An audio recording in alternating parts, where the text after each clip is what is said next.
Police বাহিনী সক্রিয়ভাবে কাজ করতে পারছে না? কাদের ভয়?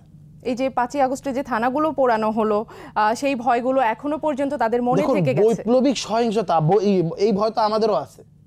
এই ভয় কি আমাদের নেই?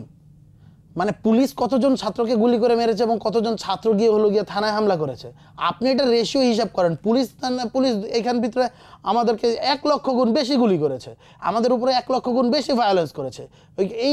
এগুলো হলো গিয়ে বিভিন্ন ধরনের বান, এবং এগুলো হলো গিয়ে আওয়ামী লীগের প্রোপাগান্ডা, ষড়যন্ত্র।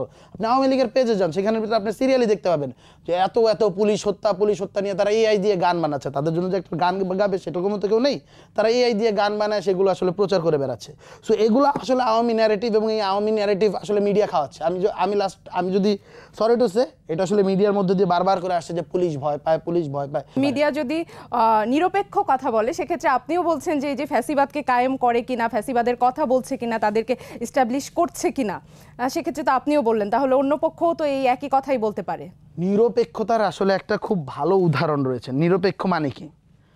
এখন নিরপেক্ষতা মানে আপনি যখন হলো কি হিটলারকে, আমি যদি বলি যে পৃথিবীতে তো লাস্ট যদি 100 বছর বলি, লাস্ট 100 বছর তো সবথেকে ঘৃণার যে নামটা উচ্চারিত হয়েছে, সেটা যদি আমি অ্যাডলফ হিটলারের কথা বলি, হিটলারকে কিন্তু ত্রাতা হিসেবে জার্মানরা স্বীকার করেছিল, এবং তার পেছনে কিন্তু গোটা জার্মান জাতি নেমেছিল। হিটলারের বক্তৃতা যদিগুলো আপনি দেখবেন যে 4 ঘন্টা 5 ঘন্টা যখন সে বক্তৃতাগুলো দেখতো, গোটা জার্মানরা আসলে মানে মন্ত্রমুগ্ধ হয়ে উপভোগ করতো এবং খুবই শুনতো, এবং তার একটা ডাকে গোটা জার্মান জাতি আসলে নিজেদের জীবন বিলিয়ে দেওয়ার মতো করেছিল। সেই জার্মান বা সেই নাজিদের কোনো চিহ্ন বা সিম্বলও কিন্তু আসলে জার্মানিতে রাখা হয়নি। তার মানে কি জার্মান জাতি অসভ্য?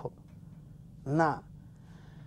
যেটা পতিত, যেটাকে জনগণ অস্বীকার করেছে, যেটাকে জনগণ ফেলে দিয়েছে, সেই জিনিসটাকে না এনে নতুনভাবে কিভাবে বাংলাদেশকে তৈরি করা যায়, সেই জিনিসের দিকে আমাদের যাইতে হবে। আমরা এখনও আসলে বাংলাদেশের ভিতরে যদি হিটলার থাকতো, তাহলে হিটলারকে আসলে জাতির পিতা বানানোর জন্য কোনোভাবেই আসলে কসুর করা যেত না, এবং বলা হতো হিটলার 38-এর পরে যা করেছে সেটাকে আমরা হলো গিয়া সমালোচনা করি, কিন্তু 38-এর আগে যা করেছে তার জন্য হিটলার আমাদের পরম পূজনীয়। বাংলাদেশে হিটলার জন্মাইলে বাংলাদেশে এই জিনিসটাই বলা হতো, কারণ বাঙালির আসলে এটা সরি, তাদের আসলে খেয়ে দিয়ে কাজ নাই, এবং তারা সবসময়ের ভিতরে 2টা আলাদা গ্রুপ তৈরি করতে চায়, এবং আলাদা গ্রুপ তৈরি করার মধ্যে দিয়ে তাদের মাঝে একটা ইন্টালেকচুয়াল সাজার একটা ভূত তাদের মাঝে রয়েছে। যখনই আপনি বলবেন যে 71 এবং 24 এরা পরস্পর একই ধারার থেকে এসেছে, 71-এ যে জিনিসগুলো বাস্তবায়ন হয়নি সেগুলো বাস্তবায়ন করতে 24 এসেছে, তারা এখানের ভিতরে নতুন একটা অ্যাঙ্গেল দেবে যে না, 24 দিয়ে 71-কে হত্যা করা হয়েছে।